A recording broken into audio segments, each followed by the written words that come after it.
Hello, friends. Participants in my dementia support group who were caring for a parent often commented they thought it would be harder to care for a spouse than what they were doing.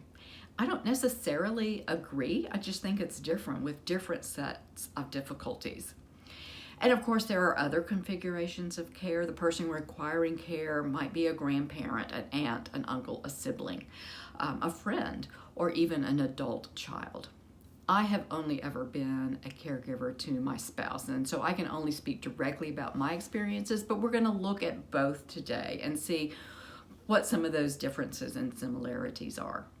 Hello, I'm Dr. Renee Harmon. I'm the author of Surfing the Waves of Alzheimer's. It's a memoir about my husband Harvey and his time with younger-onset Alzheimer's disease. And today we're not going to talk about younger-onset Alzheimer's specifically. That's what my book is about. And I did post 2 blog posts prior to me starting this YouTube channel that I'll just put links to in the description of today's video if you're interested in reading about the kind of the unique qualities of caring for someone with younger onset Alzheimer's disease. But spouses or partners may feel a deep commitment to their affected spouse, especially if they've been together for many years. They're going to feel this intense need to protect and care for their loved one. It comes from a place of love, an enduring love, but it's not without cost.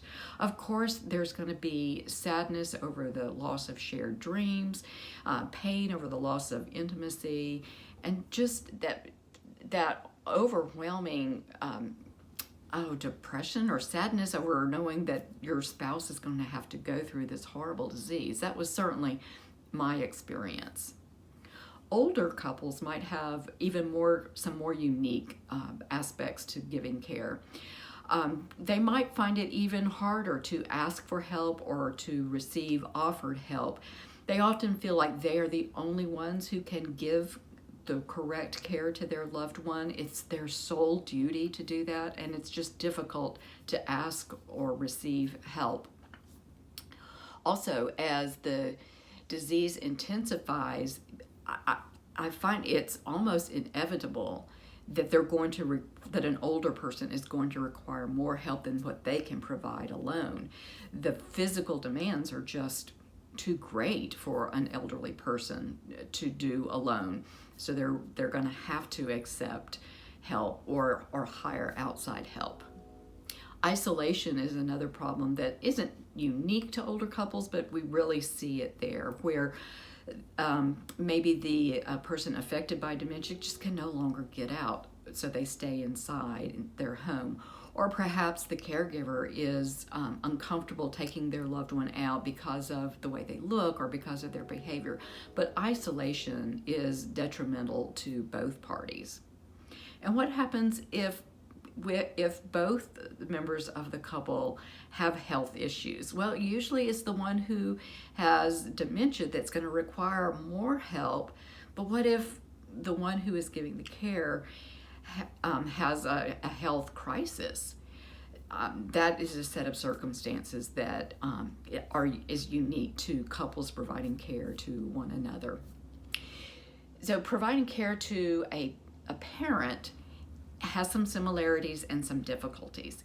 If the relationship between the adult child and the parent was very close and a good relationship, then that loss of intimacy is going to feel just as icky and hard.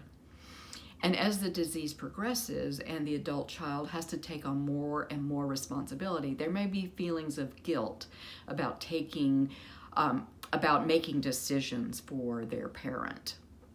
And if that caregiver is part of a family, then their own marriage may suffer because of this imbalance where caring for an elderly parent supersedes caring for a marriage. And if that adult child has to quit a job in order to care for a parent, that's going to be a financial burden on that family. And if the caregiver has also been the primary rearer of children and running of the household, that just puts a whole other set of burdens on the family.